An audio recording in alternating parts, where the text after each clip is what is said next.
Hey guys, so today we're going to talk about logic versus emotion and why this is such an important skill to learn, especially when it comes to real estate investing.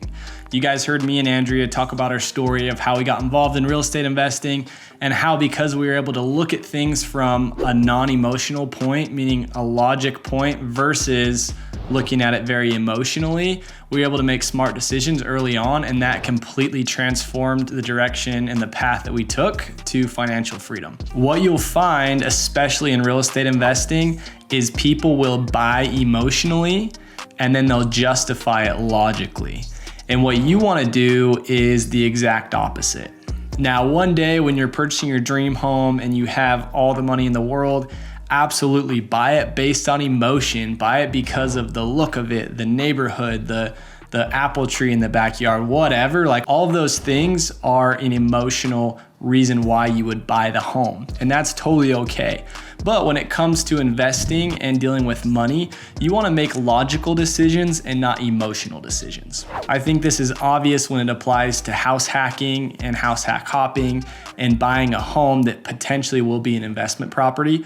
One thing and one principle that's made me a ton of money over the years is I will buy a house first because it's going to be a good investment, logic, and second, because it's a place that I actually want to live in, emotion. And so what happens is people do the reverse, and then later on they decide, hey, I want to get into real estate and I want to rent out my house that I've been living in. Well, the problem was because they bought it emotionally, the numbers don't work. It doesn't make sense. And they end up trying to force the deal and it doesn't work out very well. So if you can learn to first think logically, hey, do the numbers work? And take out all the emotion out of the decision.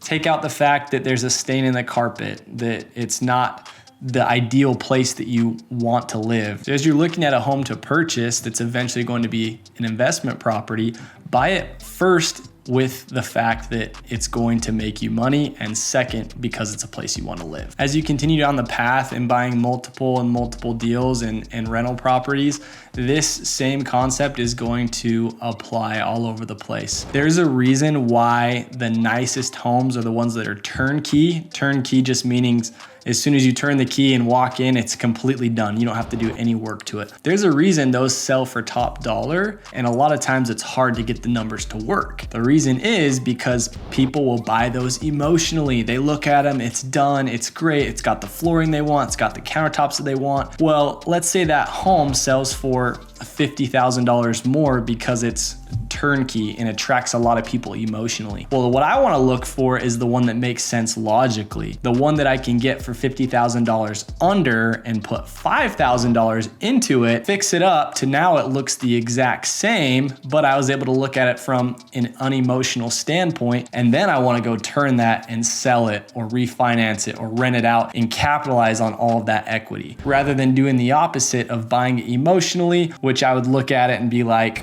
it doesn't have the flooring that I want. I don't know if it's going to rent out very well because of those countertops, and instead being able to think about the thing logically. This goes for anything in life. Probably your biggest regrets in life, and from here on, the biggest regrets that you'll make come because you made a decision emotionally. What that means is you got caught up in the moment and you made a decision rather than thinking it through, processing all the numbers, the outcome, the potential outcome, the upside, the downsides of it, and then making your decision. So if you can learn to do that, you're gonna be successful in real estate as well as any other aspect of your life and all of your future purchases that you make. Hopefully this gives you some value and you can add it to your toolbox of real estate investing tools.